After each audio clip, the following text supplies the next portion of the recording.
Hello everyone, it's Parth again and I welcome you all to the third lecture of our series of modern history. हम chapter 2 discuss कर रहे हैं, that is Indian states and society in the 18th century. इससे पहले हम इस chapter के already 2 lectures complete कर चुके हैं और उसमें क्या क्या हमने पढ़ा था मैं उसको एक बार आपको रिव्यू दे देता हूँ जिससे कंटिन्यूटी मेंटेन हो जाए.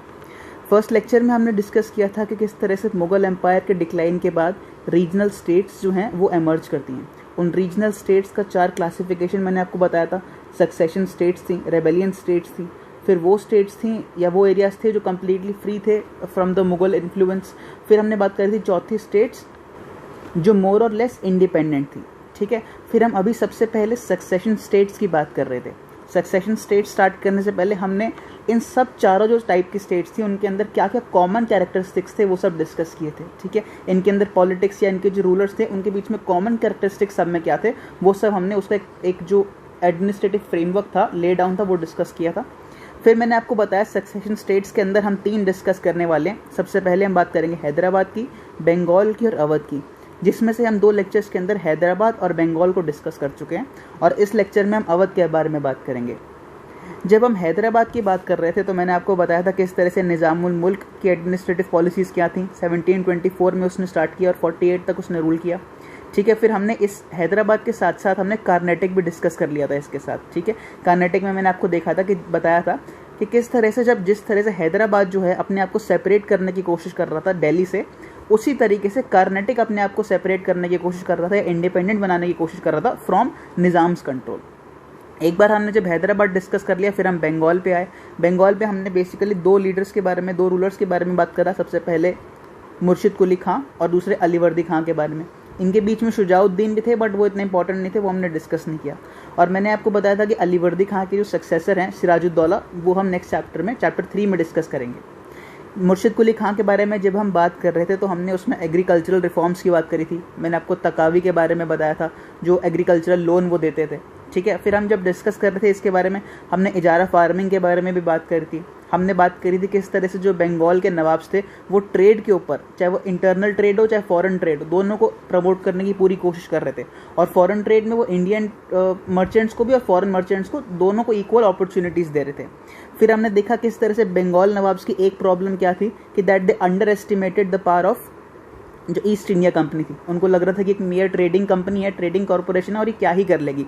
बट इनको ये वाली बात पता नहीं थी due to their lack of contact with the rest of the world कि ईस्ट इंडिया कंपनी वो पावर थी, उस पावर को रिप्रेजेंट करती थी that is the most dangerous and exploitative power at that time. ठीक है, जो एशिया के अंदर या फिर हम देखते हैं अफ्रीका के अंदर या लैटिन अमेरिका के अंदर उन्होंने किस तरह से एक्सप्लॉयटेशन किया था ये बंगाल नवाब्स को नहीं पता था.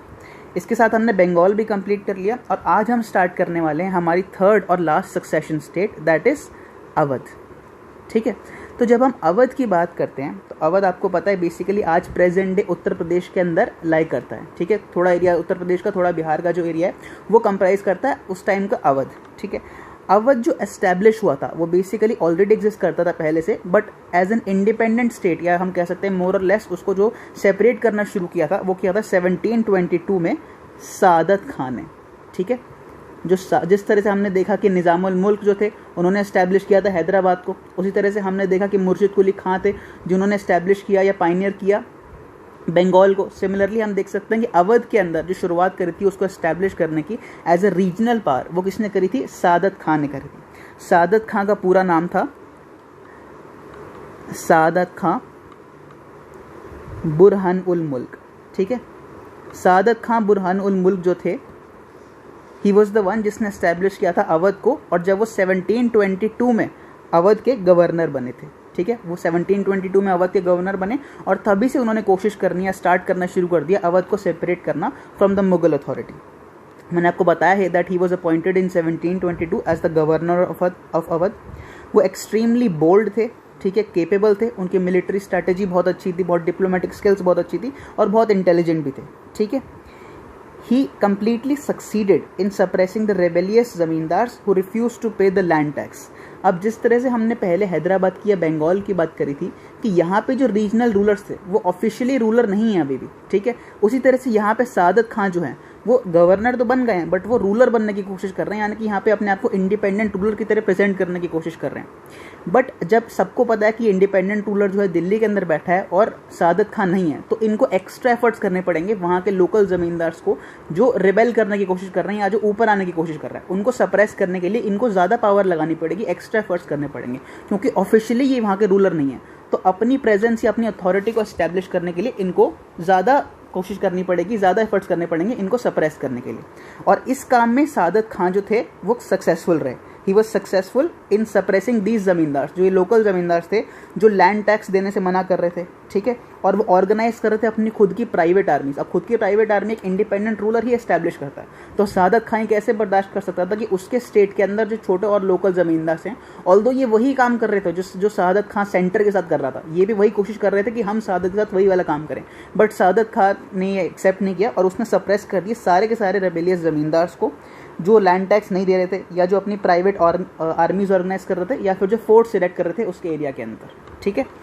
फिर नेक्स्ट पॉइंट हमको देखने को मिलता है कि ये जितने भी ज़मींदार थे जो मैंने बताया कि जो रेबेलियस ज़मींदार हैं, इनको एक बार जब सादत खान ने हटा दिया या फिर सप्रेस कर दिया, तो इसने एक बहुत अच्छा काम किया कि इनको जो है डिस्प्लेस नहीं किया। जिस तरह से हम जब बंगाल की बात कर रहे थे तो हम मुर्शिद कुली खां की बात कर रहे थे। मुर्शिद कुली खां के टाइम पे हमने 3 अलग अलग जो है रेबेलियंस की बात करी थी। एक हमने देखा था उदय नारायण ने स्टार्ट किया था गुलाम मोहम्मद के साथ, फिर हमने शजत खां के बारे में बात करी थी, नजत खां के बारे में बात करी थी।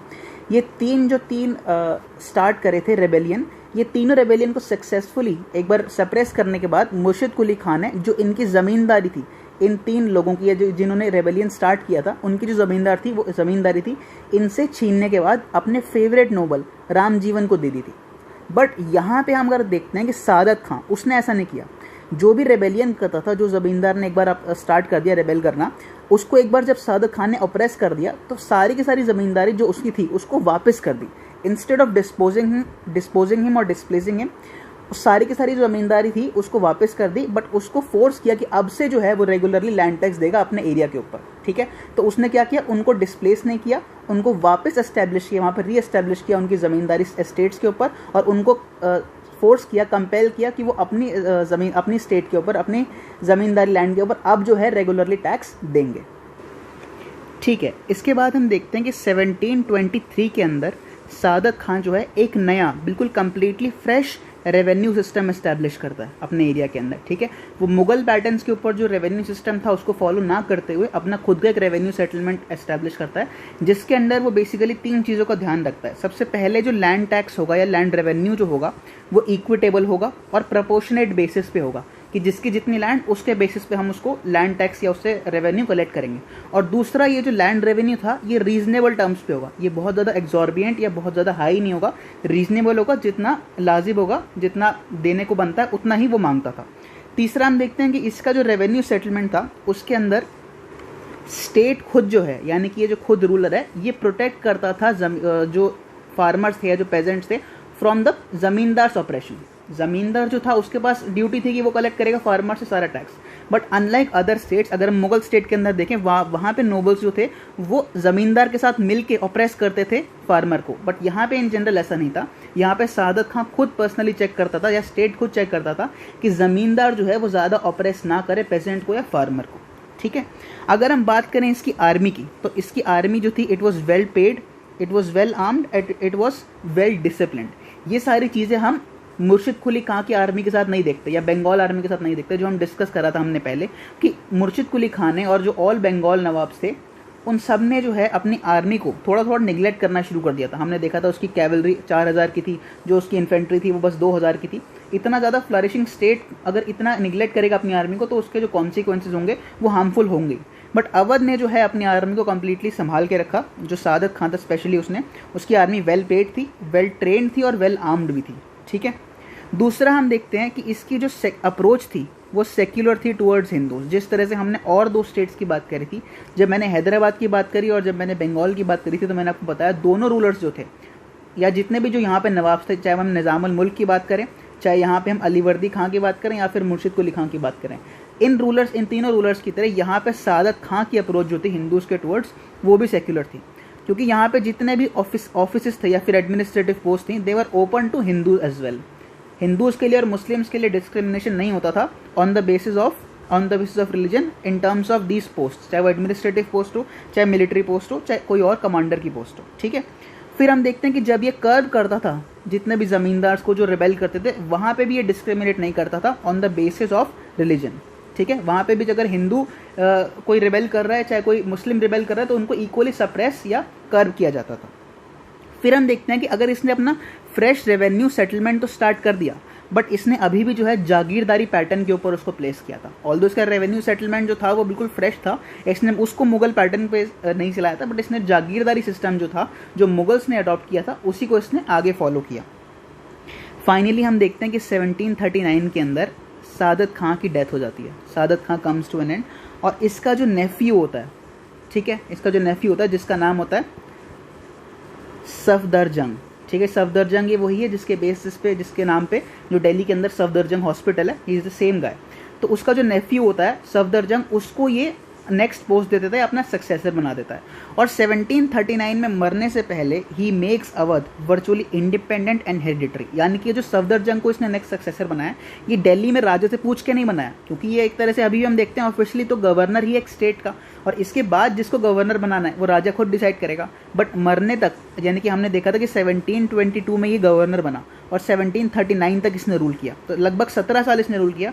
इन 17 सालों में इसने अपनी पोजीशन और अपनी पावर को इतना ज़्यादा स्ट्रेंथन कर लिया, इतना एस्टैब्लिश कर लिया कि अब जो नेक्स्ट सक्सेसर आएगा उसके लिए इसको पूछने की ज़रूरत नहीं पड़ी दिल्ली से, और उसने अपने आप इस पोस्ट को या गवर्नरशिप की जो पोस्ट को हेरिडिटरी बना दिया और अपने नेफ्यू को जो है सफदरजंग को नेक्स्ट सक्सेसर बना दिया अपना। तो अब इट इज़ द ईयर 1739। 1739 में हमने देखा किस तरह से सादत खां बुरहानुल मुल्क की डेथ हो जाती है, और उसको सक्सीड करने के लिए उसका सक्सेसर कौन होता है, उसका ही नेफ्यू सफदरजंग, ठीक है। तो 1739 में Safdarjung becomes the governor of Awadh या नवाब ऑफ अवध, ठीक है। और 1748 के अंदर ही दिल्ली के अंदर अनाउंसमेंट होती है कि सफदरजंग को ही जो है एम्पायर का वजीर बना दिया जाता है। अब वो जो है गवर्नर भी है अवध का, या फिर नवाब भी अवध का, और एम्पायर का वजीर भी है, डुअल पोस्ट हैं उसके पास। और इसके साथ साथ वजीर बनाने के साथ साथ 1748 के अंदर he is also gifted the district of Allahabad, ठीक है। उसको अवध के साथ इलाहाबाद मिल जाता है, और इलाहाबाद को अब वो जो है अवध के अंदर मिला लेते हैं, अटैच कर लेते हैं, ठीक है। 1739 से लेकर 1754 तक सफदरजंग रूल करता है, and he gives a long reign of peace and prosperity to the people of Awadh, ठीक है। एक बहुत अच्छा लॉन्ग और पीसफुल टाइम देता है लोगों को अवध के। ये एक इक्विटेबल सिस्टम ऑर्गेनाइज करता है जस्टिस के लिए। इसका जो निजामत का है, जस्टिस का सिस्टम होता है, वो फेमस होता है ऑन इक्विटेबल टर्म्स, ठीक है। इसकी अप्रोच जो होती है अपने और पुराने रूलर्स की तरह, सफदरजंग की तरह, या फिर सादत खां की तरह, या फिर निज़ामुल मुल्क की तरह, it is a secular approach, ठीक है। इम्पार्शियल होता है, एम्प्लॉयमेंट ऑफ हिंदूज़ के लिए हाईएस्ट पोस्ट हिंदूज़ को मिलती हैं आराम से। और इसका सबसे अच्छा एग्जाम्पल है, जो हाईएस्ट पोस्ट थी एडमिनिस्ट्रेशन के अंदर यहाँ पे, वो इसने अपने फेवरेट नोबल को दी थी, जिसका नाम था महाराजा नवाब राय, ठीक है। जो महाराजा नवाब राय थे, he had the highest administrative post इन अवध। और यहाँ पे इससे हमको पता लगता है कि इसकी अप्रोच जो हिंदूज़ के टुवर्ड्स थी वो टॉलरेंट थी और एक सेक्युलर अप्रोच थी। इसके रिलेशंस की अगर हम बात करें विद अदर स्टेट्स, जो और रिलेशंस थे इसके और नेबरिंग स्टेट्स के साथ, तो हम देखते हैं सबसे पहले तो ये लोकल ज़मींदार्स को सप्रेस कर देता है और रूलर्स की तरह। He wins the loyalty of Rajputs. Rajput जो होते हैं, हम देखते हैं कि इस टाइम के आसपास मुगल्स से ऑल्दो जो है अपनी लॉयल्टी खो देते हैं, क्योंकि हम देखते हैं कि औरंगजेब के बाद से जो रिलेशंस थे थोड़े थोड़े बिगड़ने शुरू हो गए थे, बट वो जो और गवर्नर्स थे, ठीक है, उनके साथ रिलेशंस अच्छे होने शुरू हो जाते हैं। तो इसलिए हमको पता लगता है कि ऑल्दो दिल्ली के साथ, यानी कि जो मुगल सीट है वहाँ पर राजपूत के रिलेशंस थोड़े बिगड़ गए हैं, बट अवध के साथ राजपूत के रिलेशन जो हैं वो फ्रेंडली रिलेशंस है और अच्छे रिलेशंस या लॉयल्टी के रिलेशंस है राजपूत के सफदरजंग के टाइम पे। फिर हम देखते हैं कि एक लड़ाई होती है, या फिर बेसिकली एक बहुत ज़्यादा क्लैशेस होते हैं इस टाइम पे अवध के बीच में, और इस टाइम पे जो और नेबरिंग स्टेट्स थी ऑफ रोहिलास एंड बंगाश पठान्स, ठीक है। इनके बारे में, पठान्स के बारे में और रोहिलास के बारे में हम इसी चैप्टर में डिस्कस करेंगे इन द लेटर पीरियड, ठीक है। लगभग 1750 या 1751 का टाइम होता है। इसके बीच में यहाँ पे कई सारे क्लैशेस होते हैं अवध के बीच में, यानी सफदरजंग के बीच में, और एक तरफ होते हैं रोहिलास और पठान्स, ठीक है। बट यहाँ पे अवध जो है एक तरह से जीत जाता है ओवर रोहिलास एंड बंगाश पठान्स। क्यों? क्योंकि इसको दो मेजर पावर्स का सपोर्ट मिल जाता है यहाँ पे सबसे पहले तो इसको मराठा सपोर्ट मिल जाता है सफदरजंग को, और मराठा सपोर्ट वो लेता है by a daily allowance of ₹25,000, daily 25,000 रुपये देता है मराठास को, तब जाके इसको मराठा सपोर्ट मिलता है। सिमिलरली इसको यहाँ पे मिलता है जाट्स का सपोर्ट मिल जाता है, और यहाँ पे ये जो है डेली अलाउंस देता है 15,000 का। ठीक है, ये अलाउंस क्यों दे रहा है? अपने उनके सोल्जर्स के लिए, क्योंकि मराठास और जाट्स जो हैं अपनी एक इन्फेंट्री या फिर अपनी बहुत बड़ा ट्रूप जो है वो प्रोवाइड कर रहे हैं अवध को इन देयर फाइट अगेंस्ट और in their clashes against Rohillas and Bangash Pathans. तो इससे जो है ये फाइट या क्लैशेस जो होते हैं इनके बीच में, इसमें अवध जो है सक्सीड कर जाता है और इनको सप्रेस कर देता है। सिमिलरली अगर हम देखें कि ये तो बस एक सिंगल इंस्टेंस था मराठा अलायंस के साथ, अगर हम मराठास के साथ इन जनरल अलायंस देखें अवध का, तो हम सबसे पहले देखते हैं कि और जो मराठा अलायंसेस थे, जो और मराठा सरदार थे इस टाइम पे जो पूना से बाहर रूल कर रहे थे, फॉर एग्जांपल होलकर की अगर हम बात करें, ठीक है, फिर हम बात करें गायकवाड्स की बात करें, या फिर हम बात करते हैं पूना के अंदर, नागपुर के अंदर जो और मराठा सरदार्स बैठे हुए थे, उनके साथ इसके अच्छे रिलेशंस थे। ठीक है, दे वर गुड रिलेशंस या एक फ्रेंडली रिलेशंस थे मराठा सरदार्स के साथ विद अवध। बट ये रिलेशंस जो मैंने आपको बताया ये मराठा सरदार्स के साथ थे।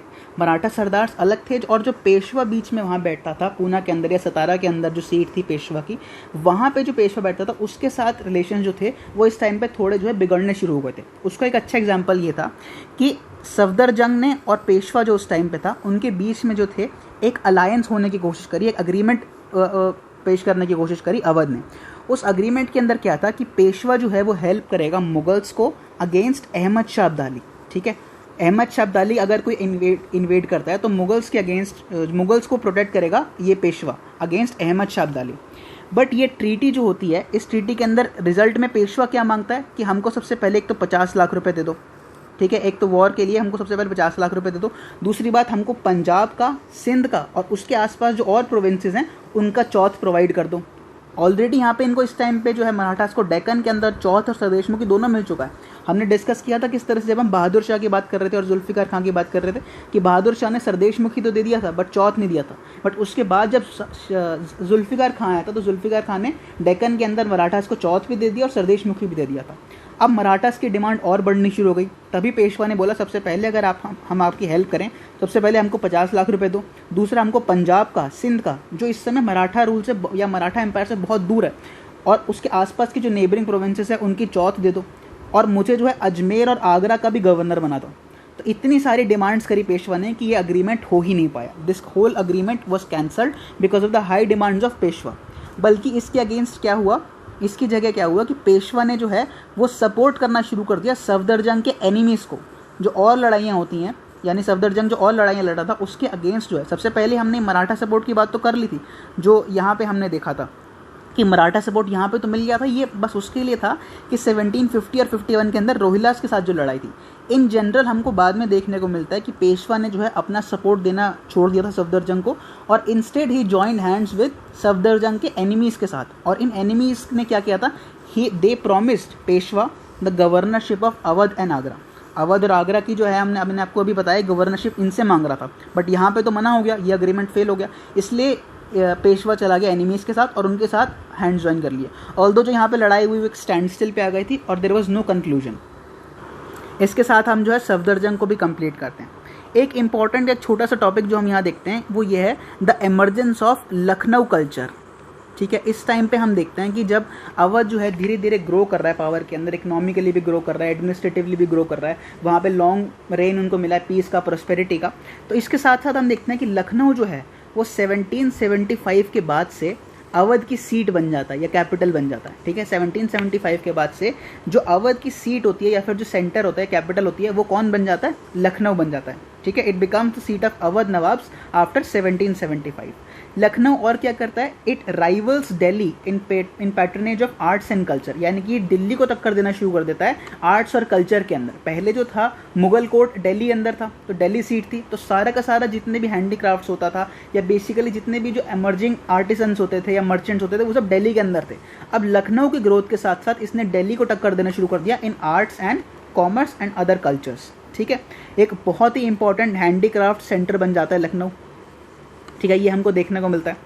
फिर हम देखते हैं कि यहाँ पे ये सब क्यों होता है, बिकॉज यहाँ पे जो लोकल चीफ्टेन्स और ज़मींदार्स होते हैं वो पैट्रनेज देना शुरू कर देते हैं। धीरे धीरे हमको देखने को मिलता है कि 1750s का टाइम है। 1750s के टाइम पे दिल्ली की जो पावर हो रही है, यानी कि मुगल पावर जो है वो धीरे धीरे कम हो रही है। दिल्ली की पावर कम होने के साथ साथ जो है जो और रीजनल स्टेट्स हैं वो एमर्ज कर रहे हैं। इसीलिए दिल्ली जो है इकोनॉमिकली और एडमिनिस्ट्रेटिवली वीक होने के साथ साथ उसकी जो कल्चरल इंपॉर्टेंस है वो भी धीरे धीरे कम हो रही है। और सिमिलरली यही कल्चरल इंपॉर्टेंस जो है सारे के सारे जो हैंडीक्राफ्ट्समैन हैं या आर्टिसंस हैं वो सब और रीजनल स्टेट्स के अंदर जा रहे हैं। और उसका सबसे अच्छा एग्जाम्पल है लखनऊ। तो लखनऊ जो है वो धीरे धीरे जो है इमर्ज करना शुरू कर देता है और दिल्ली को धीरे धीरे ओवरटेक करना शुरू कर देता है इन terms of arts and culture. इसके साथ जो है हमारे तीनों सक्सेशन स्टेट्स ओवर हो जाते हैं। हमने सबसे पहले हैदराबाद की बात करी थी, फिर हमने बंगाल की बात करी और यहाँ हमने अवध की बात करी। ठीक है, इन तीनों रूलर्स की हम बात कर चुके हैं, तीनों स्टेट्स के रूलर्स की भी बात कर चुके हैं। हैदराबाद में हमने बेसिकली निज़ामुल मुल्क की बात करी थी।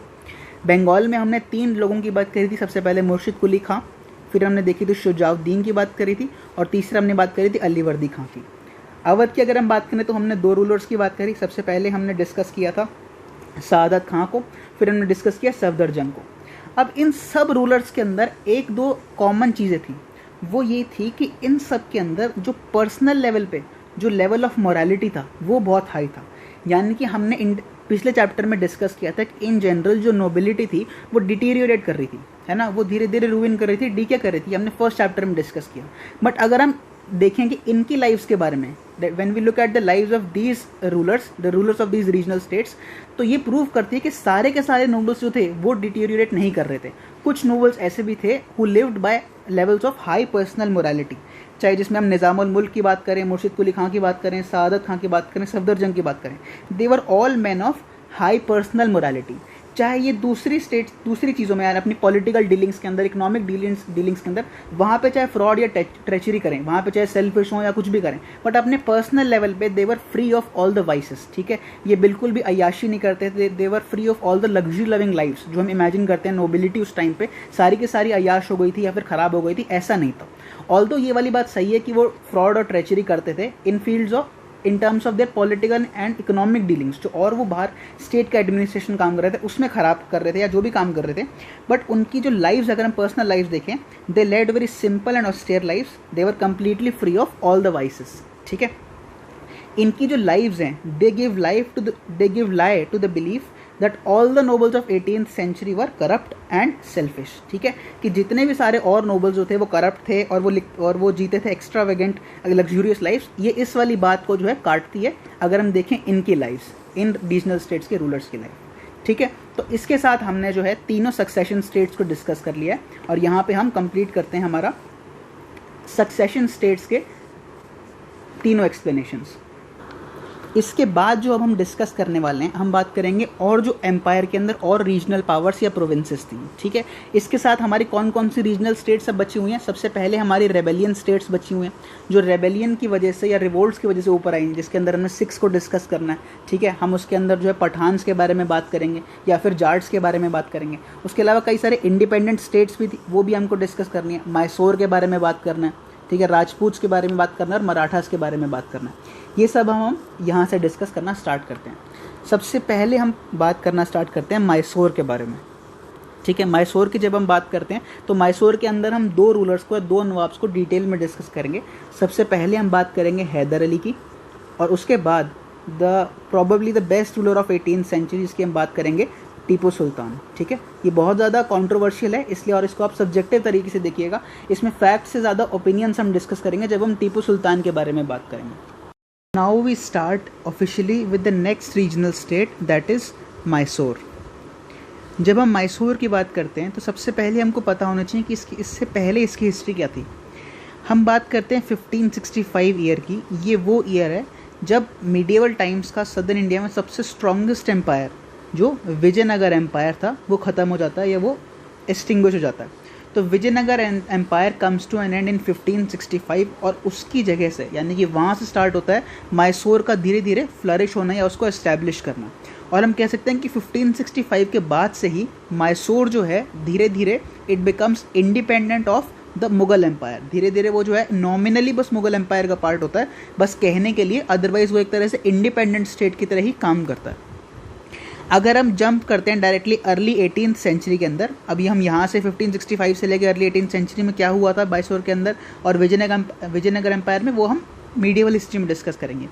अर्ली 18th सेंचुरी के अंदर क्या होता है, यहाँ पे हम देखते हैं कि 2 ब्रदर्स होते हैं जिनको हम कहते हैं वुडियार ब्रदर्स।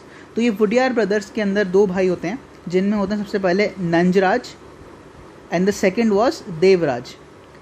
ये दो वही होते हैं, अगर हम इनको कंपेयर कर रहे हैं मुग़ल एम्पायर से, तो जैसे हमने सैयद ब्रदर्स की बात करी थी, ये दो रूलर्स नोबल्स थे जिन्होंने एक पपेट रूलर को, जिसका नाम था चिक्क कृष्ण राज, ठीक है, चिक्क कृष्ण राज जो थे एक पपेट रूलर का इस्तेमाल करके ये दोनों खुद पावर में आ गए थे, ठीक है। तो नंजराज और देवराज जो वुडियार ब्रदर्स थे, इनको हम डायरेक्टली कंपेयर कर सकते हैं किसके साथ, सैयद ब्रदर्स के साथ। जिस तरह से वहाँ पे बड़ा भाई था अब्दुल्ला खां, सिमिलरली, और वो क्या था, वहाँ पे वज़ीर था। सिमिलरली हम यहाँ देखें तो यहाँ नंजराज था और इसकी पोस्ट यहाँ पे थी सर्वाधिकारी की। सर्वाधिकारी का मतलब वही होता है सर्व अधिकारी, और सर्व अधिकारी का मतलब एग्जैक्टली वही है जो वज़ीर का मतलब होता था मुग़ल एम्पायर के अंदर। सिमिलरली देवराज की पोस्ट क्या थी, यहाँ पे देवराज की पोस्ट थी दुलवाई की। Dalwai is basically the military head या मिलिट्री कमांडर होता है, जिस तरह से मुग़ल एम्पायर में मीर बख्शी होता था जो छोटा भाई हुसैन अली खान बरहा था। तो एग्जैक्टली सेम चीज़ थी। ये दो भाई थे वुडियार ब्रदर्स, और इन्होंने अपनी पावर का इस्तेमाल करके, अपनी पोजीशन का इस्तेमाल करके एक पपेट रूलर को गद्दी पे बिठा दिया था जिसका नाम था चिक्क कृष्ण राज, ठीक है। तो वो इस टाइम पे रूल कर रहे थे। जिस टाइम पे हेड या अथॉरिटी जो थी फाइनली वुडियार ब्रदर्स के साथ में थी, उसी टाइम पे हमको देखने को मिलता है कि 1721 के अंदर एक अननोन फैमिली में हैदर अली का जन्म होता है। Hyder Ali is born in 1721 in an unknown family। अब हिस्ट्री में हमारे कुछ ऐसे लोग हुए हैं जिन्होंने बहुत लो लेवल से, यानी कि किसी ऐसे बैकग्राउंड से उठ के वो बहुत टॉप पे आए हैं, यानी कि उनका कोई भी ऐसा बैकग्राउंड नहीं था या रॉयल बैकग्राउंड नहीं था, और अपनी लोअर पोजीशन से धीरे धीरे वो एस्टैब्लिश होते होते होते बहुत टॉप लेवल पे आए हैं। उसमें कई सारे नाम आते हैं। फॉर एग्जांपल हमने पहले चैप्टर में डिस्कस किया था नादिर शाह के बारे में। वो एक शेफर्ड बॉय था बस, और एक शेफर्ड बॉय से धीरे धीरे वो कैसे पर्शिया का शाह बन जाता है, वो हमने पूरी स्टोरी डिस्कस करी थी। उसके अलावा भी कई सारे लोग हैं। लेनिन की हम बात कर सकते हैं, वो बहुत छोटे लेवल से उठा और उसने सीधे बाद में रशिया की क्रांति करी, रशियन रेवोल्यूशन किया, वो हम डिस्कस करेंगे बाद में। हम रॉबर्ट क्लाइव की बात कर सकते हैं जो ईस्ट इंडिया कंपनी में बस एक छोटा सा क्लर्क था, और धीरे धीरे कैसे अपनी पोजीशन का और अपने इंटेलेक्ट का इस्तेमाल करके वो गवर्नर बन जाता है बंगाल का। फिर हम बात कर सकते हैं चंद्रगुप्त मौर्य की। चंद्रगुप्त मौर्य भी बहुत छोटे लेवल से बहुत हाई लेवल पे राजा बने थे। इन सब नामों में एक बहुत इंपॉर्टेंट नाम आता है जिसको हम हैदर अली के बारे में बात करते हैं। तो हैदर अली भी जो था एक बहुत ही हम्बल बैकग्राउंड से आता था, एक अननोन फैमिली से आता था, और 1721 में उसका जन्म हुआ था। He started his career as a petty officer in Mysore army. एक छोटा सा जो सोल्जर की तरह उसने अपना करियर स्टार्ट किया था मैसूर आर्मी के अंदर। ऑल्दो ही वॉज अनएजुकेटेड, उसके पास जो है कोई फॉर्मल एजुकेशन नहीं थी, कोई भी फॉर्मल एजुकेशन उसके पास नहीं थी, but still he was very intelligent and energetic, ठीक है। फॉर्मल एजुकेशन ना होने के बाद भी बहुत इंटेलिजेंट था, वाइज था, एनर्जेटिक था, और वो बहुत डेयरिंग और डिटर्मिनेंट भी था, ठीक है। इन सब के साथ साथ वो एक बहुत ही ब्रिलियंट मिलिट्री कमांडर भी था, यानी कि उसकी मिलिट्री स्किल्स भी बहुत अच्छी थी, and he was also very shrewd diplomat, तो उसकी डिप्लोमेटिक स्किल्स भी बहुत अच्छी थी। उसको 20 साल लगे लगभग। 1721 से उसने स्टार्ट किया और 1721 के अंदर वो पैदा हुआ था, और उसको लगभग 20 साल लगे। 1740 से हम बात कर सकते हैं, 1740 से लेकर 1760 तक उसने अपनी पोजीशन धीरे धीरे इंक्रीज़ करना शुरू कर दिया मैसूर आर्मी के अंदर, और फाइनली वो जो है मैसूर आर्मी का मिलिट्री हेड बन जाता है या मिलिट्री कमांडर बन जाता है, ठीक है। उसने कई सारे काम करे एज द मिलिट्री हेड या military commander of Mysore army. सबसे पहले तो उसने एक वेस्टर्न ट्रेनिंग मॉडल एस्टैब्लिश किया अपने आर्मी के अंदर, ठीक है। वेस्टर्न बेसिस के ऊपर या वेस्टर्न पैटर्न के ऊपर उसने एक मॉडल एस्टैब्लिश किया अपने ट्रूप्स के लिए।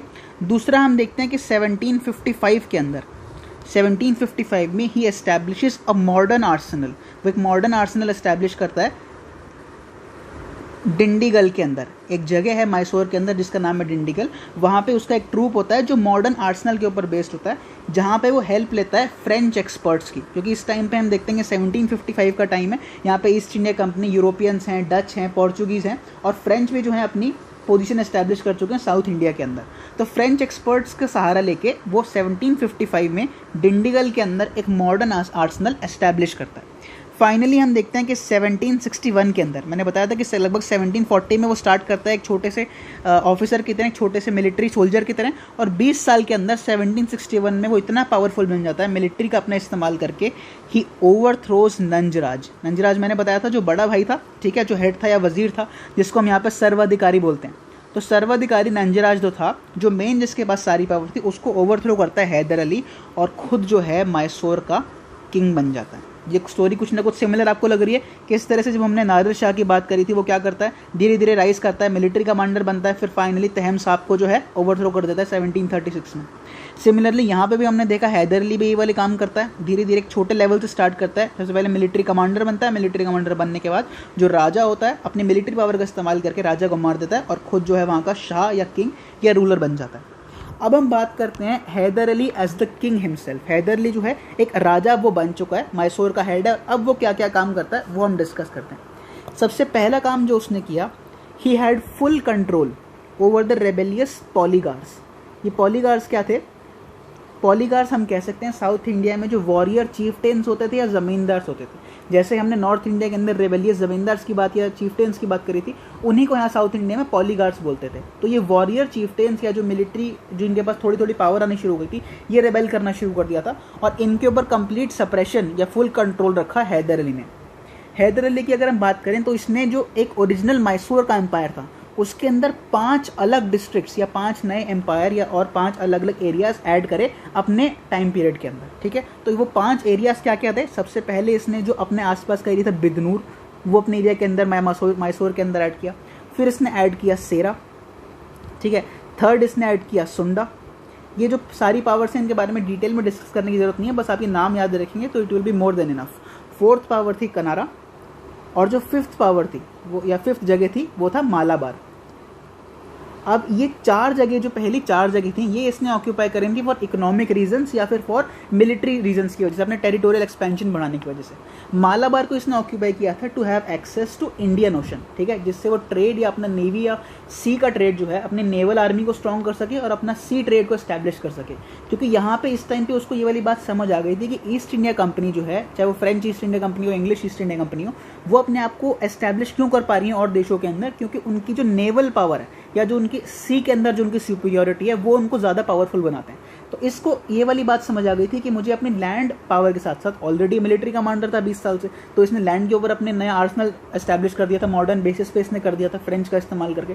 बट इसको समझ आ गया था कि मुझे अपनी लैंड पावर्स के साथ साथ अपनी मिलिट्री पावर भी स्ट्रॉन्ग करनी है और मिलिट्रीली अपना ट्रेड भी स्ट्रॉन्ग करना है। इसलिए उसने मालाबार को कैप्चर किया और इंडियन ओशन के ऊपर एक्सेस लेने के लिए उसने वाला काम किया।